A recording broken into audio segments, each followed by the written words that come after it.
This is the Leadership and Insurance podcast, brought to you by FinPro Search Partners. Insurance companies are businesses and they need to look for the long term and be sustainable. We went from 0 to 1 and now it's going from 1 to 100. Insurance as a concept, as a kind of service, is brilliant. The execution is what we're looking at now. I think the companies that are going to succeed are the ones that are going to understand and master the art of intent. When we talk about innovation, we lean too heavily to think about technology and we don't think about creating a culture of innovation. I think innovation is essentially continuous improvement of existing processes and platforms and product. Right? It's got to be easy. It's got to be seamless.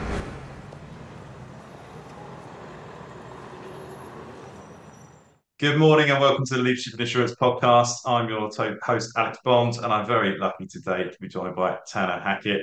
Tanner, how are you, sir? You well? Best day of my life. Good. Well, look, Tanner, you're obviously here from Counterpart. You and I know each other, which we were joking about just now. But look, if the people out there don't know the Counterpart business, it'd be wonderful if we could start by introducing yourself and obviously what Counterpart do. Yeah, Counterpart is a management liability and professional liability insurtech. So we bring together the experts from the insurance space and pair them with cutting edge technology and AI so we can place business more efficiently with our small business customers. Amazing. You've always sort of intrigued me. We've always had really fun conversations about insurance and insurance culture and kind of speed of change is the discussion that we talk about a lot, which I'm no doubt we're going to get into. But like, what's your journey into insurance? Because I remember it's always kind of struck me that you have this great outsider view, which you've always brought with you. But I think the sort of starting point of Counterpart was quite interesting one because insurance wasn't the goal at the outset, if I remember correctly. Yeah, you remember well. So I'm an entrepreneur. I've created several companies before. A large e-commerce company in Southeast Asia that was bought by Alibaba. Created a marketing tech company in New York that's done pretty well, now profitable. And I got into insurance because I saw just how hard it is to build businesses. I saw this this relationship between the employer and employees as the fundamental kernel for what makes a successful business. And I started to look into this and looking at the disparity between those companies that were using cutting edge technology to support their employees and those that just didn't have the time or resources to invest in these tools and trying to make it easier for them to access them. And so yeah, Counterpart was in the first iteration a HR tech company, and so we were pairing together your learning management tools, your employee onboarding tools, recruiting tools, employee feedback, your performance management tools into one system. But ultimately realized that it's more than just a challenge of will for these businesses in using the tools. It's just there isn't the demand, there isn't the interest in a company attacking these challenges from a proactive risk mitigation standpoint. And instead of creating employee feedback mechanism, they'll buy insurance to transfer that risk of having dissonance between the employee and the employer. And so, because when that happens, what could go wrong is they're terminated and there's a claim of wrongful termination.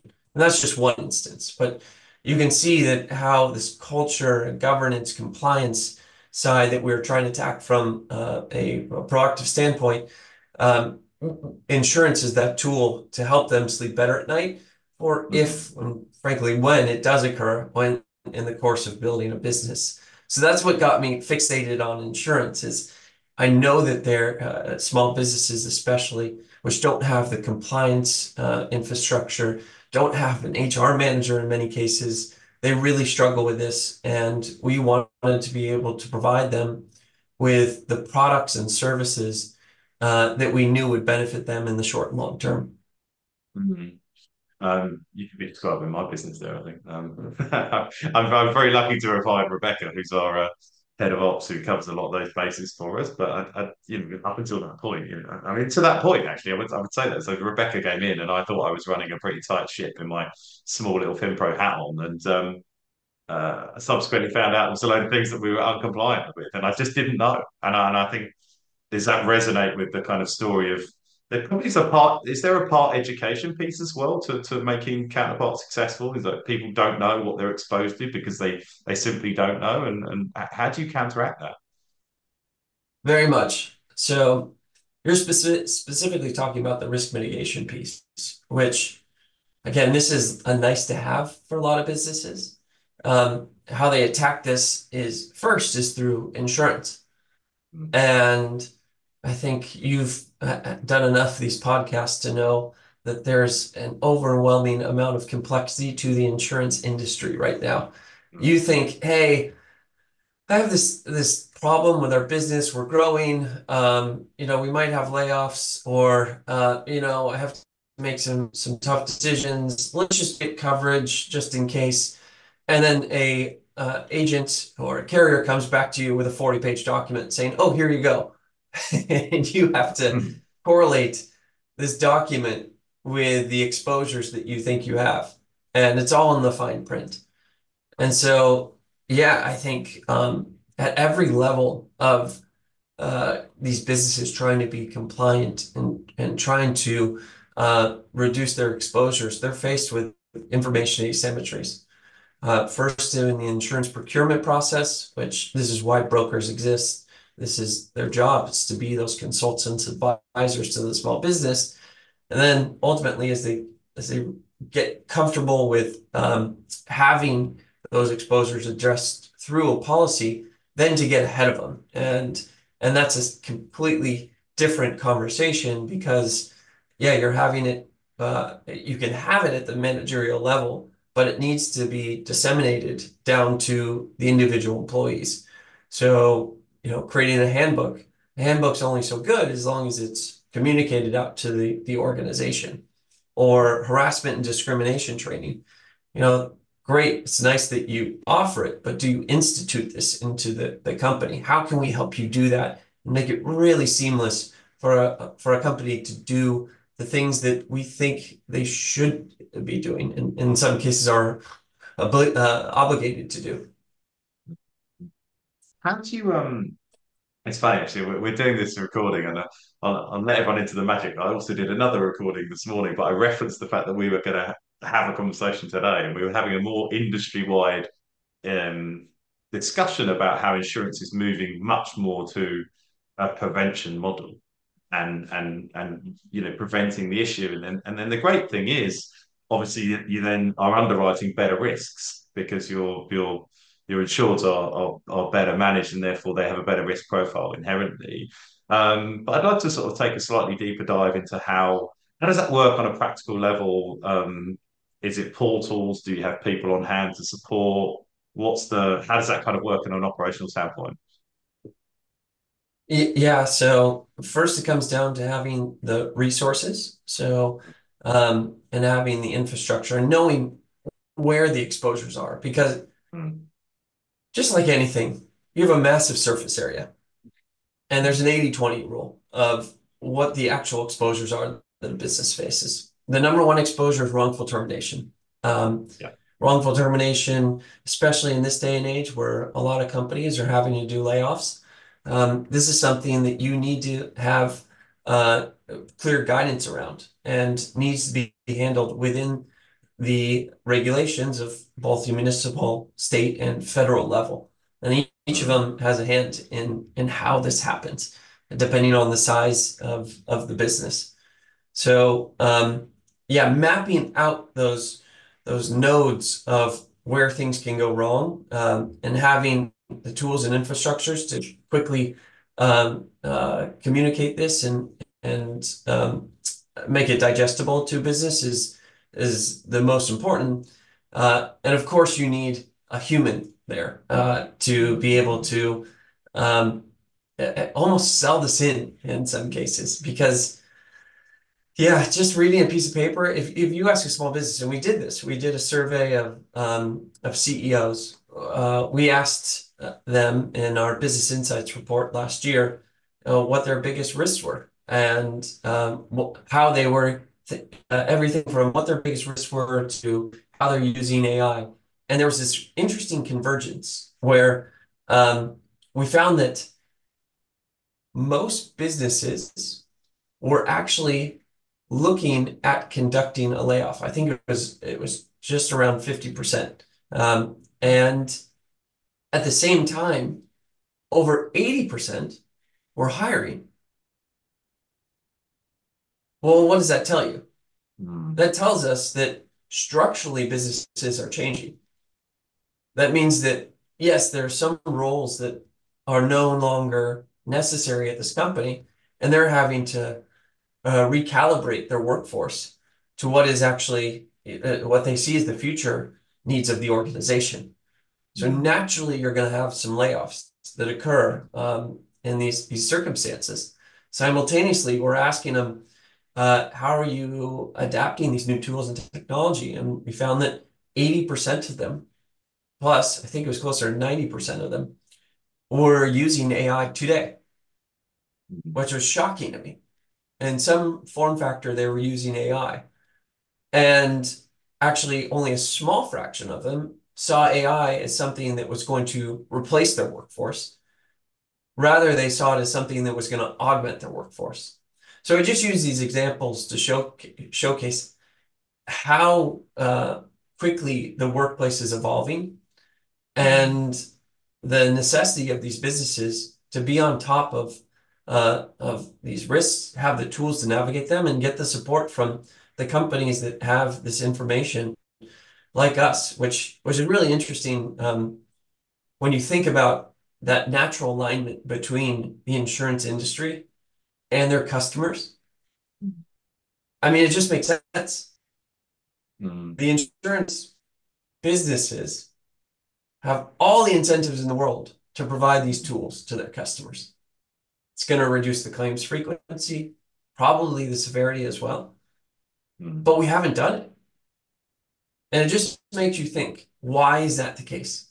Why have we not done a better job as an industry to provide the resources that these businesses need? And rather just, we're putting a Band-Aid on it with just the coverage.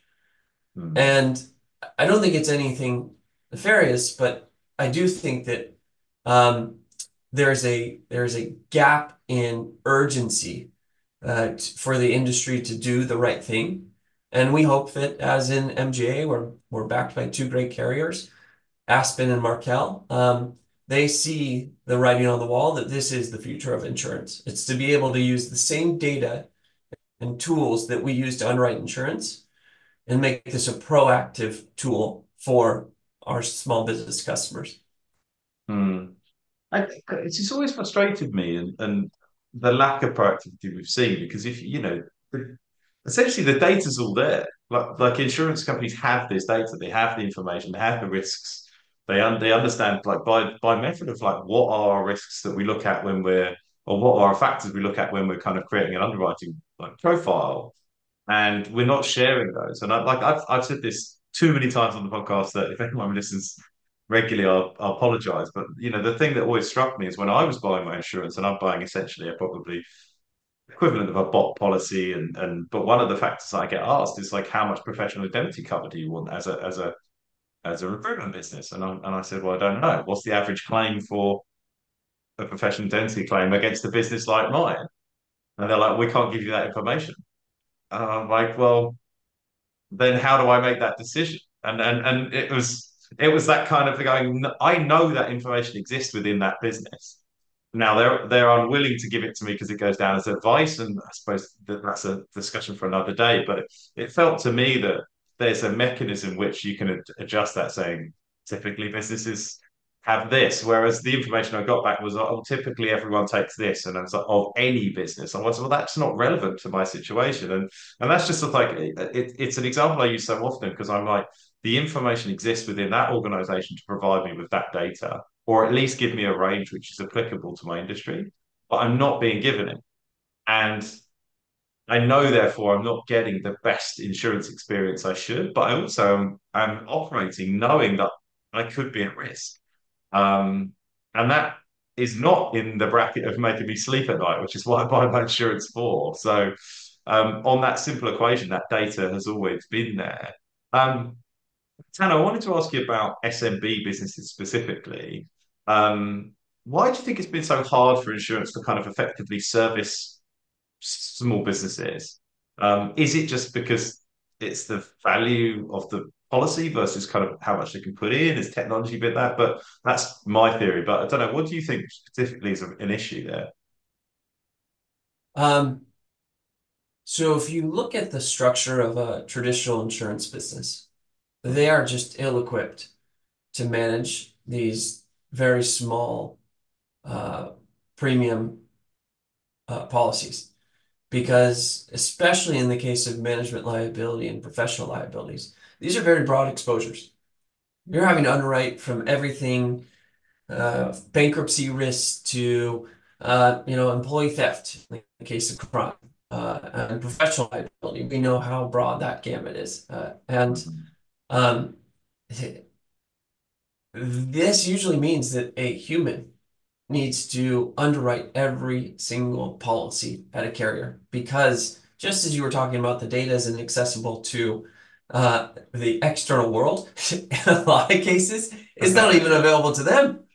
yeah, They yeah. haven't True. structured the data. They have decades and decades of underwriting experience, but it hasn't been structured in a way that's actually useful. And so they're looking at this equation of it takes almost as much time to underwrite a small business account as it does for an account that's 10x the size. And consequently, that is not profitable for them. They just, the operating costs of doing so makes it unattractive. We came in with the approach of absolutely, we know that we need human underwriters because, again, this coverage is so broad. However, we're going to let the data do 70% of the work to begin with. Mm. And now it's up to like 95% of the work. And so the underwriters are spending their time on where they can actually provide critical leverage through their intuition and experience, as opposed to a lot of the administrative work that comes with traditional carriers, from inputting data to creating a PDF and sending it out. All this stuff, it's kind of mind-blowing, but traditional carriers are still doing. And Mm. so, yeah, as I looked at the SMB space, um, it's twofold. It's one, I just don't think they're getting adequate service from the coverage and products and services. But two, yeah, from the carrier perspective, they also just they can't do it given the legacy infrastructure that they have. Yeah.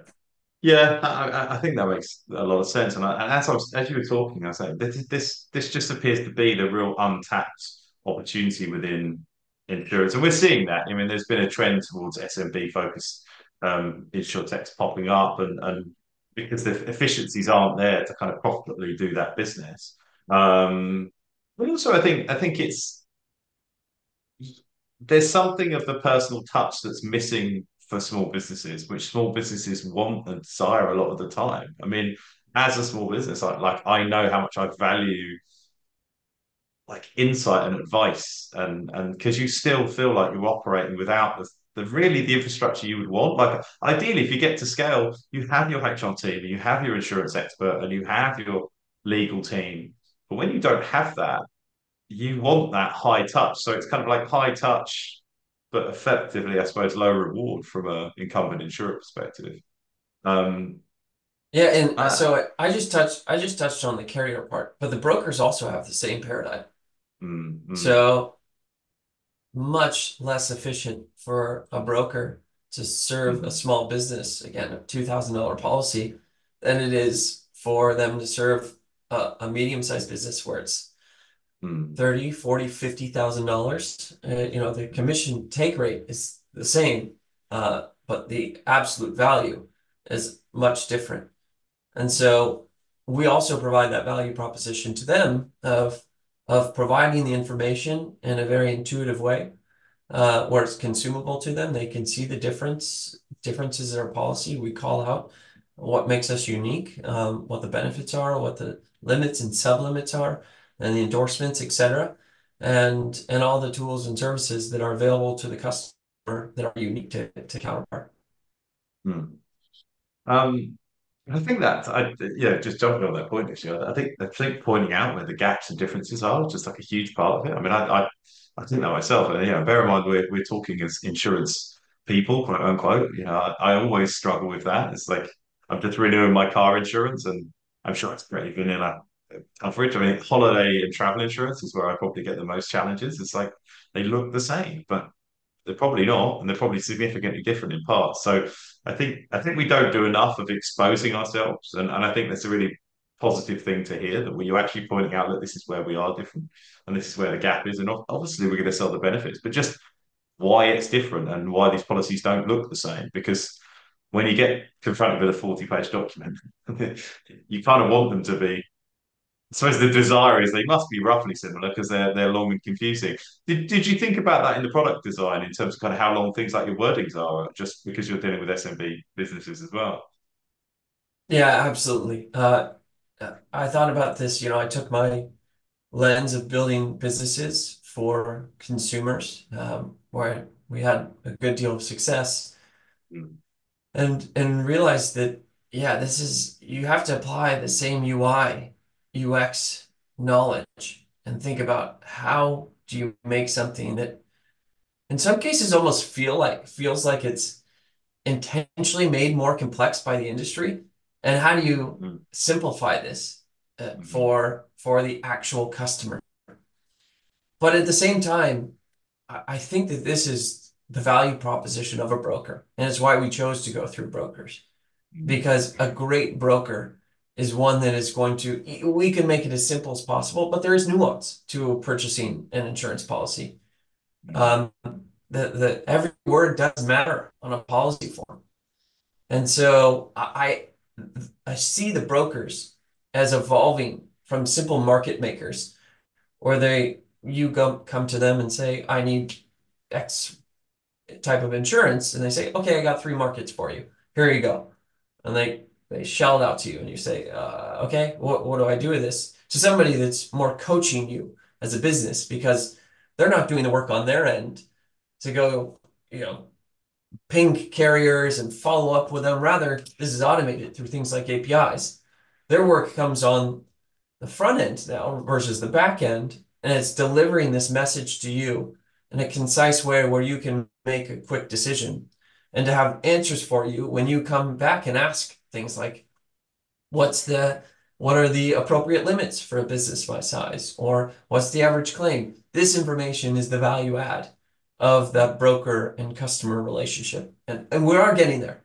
Not to mention the most important part of the whole insurance purchasing experience, claims, and mm, to have an advocate for you in the claims. And mm, I don't know if you saw our recent announcement, but we announced that we've taken over claims for all of our management liability policyholders. And this was a really important milestone for us, because similar to how we've solved this problem of using data and technology to underwrite more efficiently, the claims part of insurance, especially management liability and professional liability, is still very, very complex. And it lacks the investment even that you're seeing on underwriting. Everybody loves to talk about underwriting and all the tools and the investments they're making. I still think it's crazy, and a lot of it hasn't worked out well. But claims hasn't even gotten that look yet. Hasn't even gotten the attention. And so we're still talking about people's spreadsheets and information all over the place, which means that it really comes down to the unique experience of a single claims manager to manage something where they're sitting on the other side of a plaintiff's bar that is in many ways working together to try and increase the average claims outcomes. And you're seeing this in the form of social inflation. And so we've built infrastructure so that our claims managers are collaborating much more closely and in pairing with underwriters. So when they see trends occur, it's going back to the underwriting team, and we're addressing this on the front end with the next policyholder that we bring in to make sure that we have the proper terms and coverage, and there's knowledge about the exposures that they might face during the policy term. So, yeah, I think that there's so many parts of this industry that if you just shake that tree, you're going to find that there's opportunity for improvement. Sorry to continue on this monologue, but that is very contrary to. Did you see this recent Wall Street Journal article on Silicon Valley? Must get comfortable with insurtech being boring. Did you read this? Yeah. Yeah. What did you think of that? I just loved everything about it. I was like, yeah, exactly, and I was like, it's boring and it should be. Was my take. It was like it's boring and it should be. It's like it's about risk management. It's about risk management well, and every step we get conflated into the bells and the whistles, and we don't stick to the what it's there for. And the claims is a really good example. The further we get from the core, then the more we've forgotten about what we're here to do in the first place. So but it was preaching to the converted, so, but yeah, I mean, you nipped in there with about claims because I wanted to ask you about claims because I realised it's a much more prominent part of your offering. You can even see that on the kind of, I know you went through a bit of a redesign on the website and kind of logos, which I really like, by the way. But I just thought it was interesting how much more prominent claims was. Is that something that was always the plan, or is that evolved out of just how your relationship's been with policyholders and brokers, and it's just was that always something you wanted to do? Yeah, so you guys who are listening can check out the website at yourcounterpart.com. Quick plug. It is beautiful branding. Our marketing It is team, good. uh, Ryan Capra and Megan Liddy did a fantastic job with this. It's always been part of the plan. It's been in my pitch deck since I transitioned into the from an HR tech to insure tech, and I think it does speak to that article, that Wall Street Journal article, where it depends on your perspective on what's boring. Because, yeah, we're not creating a new app, or we're not, sending people to Mars, but we are doing something that's fundamentally different. And I think actually there's a ton of innovation happening. But the problem is that the time in which you see that transition is much slower than I think many investors want. And so they're willing to give you money and say, just grow. And you have to pause there and realize that if you take that money, you will burn it. If you take their money and listen to their advice, you will burn it and you will not even make a dent in this industry. It is like finding the cracks in this industry and then expanding. So it's more like water and ice than it is fire. And so, yeah, when I think about claims, this was part of a natural evolution in our business plan. We always knew that by pairing insurance experts with technology, we would be able to create change over a long time. That plus our culture, which celebrates innovation, celebrates people taking risk, was the formula for me. And then the investor capital is just the fuel to make this happen. Yeah. And yeah, we've seen a ton of success with being able to not only save money through operating claims more efficiently, but then impacting our loss ratios to the tune of tens of percents in some cases of what we thought the outcome should ordinarily be. if it was handled in the regular course of business by a TPA, versus what our outcomes were, which is important to note that this is not necessarily just because we are invested in having better loss ratios. We want to get this off the books of the small business as quickly as possible. They don't want to be dealing with this. The last thing they want to be worrying about when they're just trying to make cash flow is a claim that could be existential for them. That's why you bought your insurance. It's because we're that shield that protects them from these sharp edges of building a business that in some cases aren't even preventable. You know, things happen in a business. Uh, Somebody makes a mistake. We're human. And we want to be able to put a ring fence around this, protect the small business, and settle this as quickly as possible so we can give them a thumbs up and say, you're good. Please continue with the great work you're doing.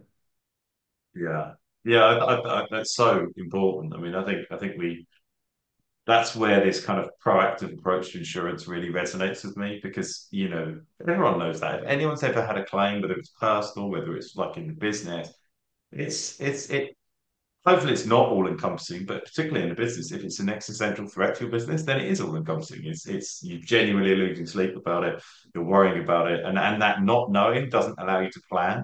And for small businesses, planning is crucial and fickle because I know this is my own. We have the best laid plans and everything's quite significant. And it can shift very quickly because you've only got so many resources. So it's hugely important to us. And everyone knows I'm obsessed with claims, so I'll always talk about claims forever. So because I spent such a large part of my career just working with the claims community. I wanted Anytime to you want to muse on that, I think it's the bastion of learning for insurance. I yeah. love talking to claims people.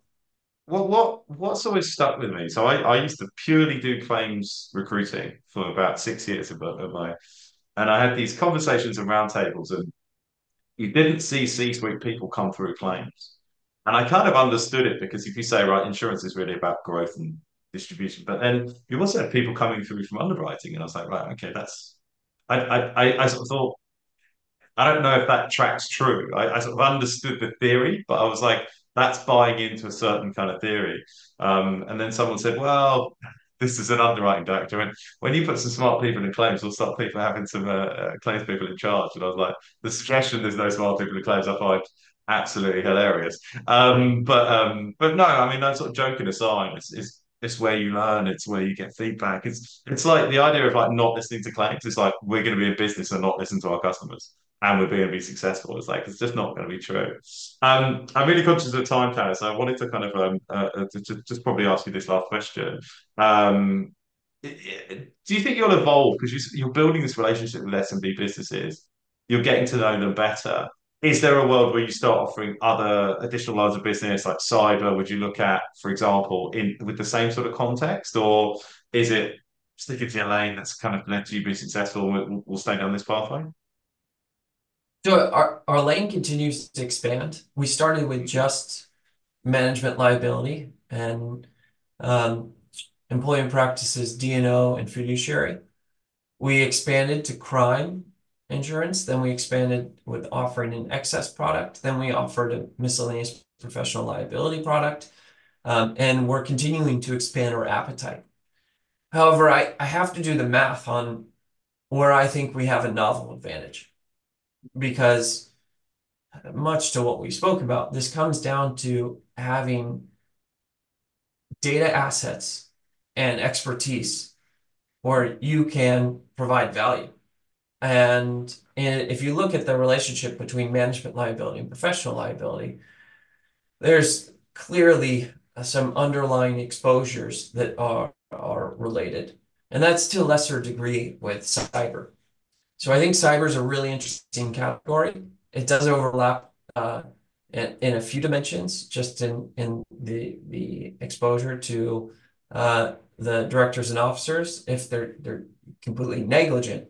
But I don't see it as much as professional liability and management liability, and our data doesn't show that either. So I think we're firmly rooted in management liability and professional liability. And this is where I think the advantage comes from the second and third wave of insurtechs. It is we don't have to be everything to everybody. In fact, our value comes from just the opposite of that. Our value comes from being experts in our unique coverage areas and then being able to provide this to the niche businesses. And when I talk about niche businesses, you know, how many dentists and healthcare and restaurants and technology companies are there that need this insurance? Well, the answer is there's hundreds of thousands and millions if you look at the true small businesses, and they're underinsured.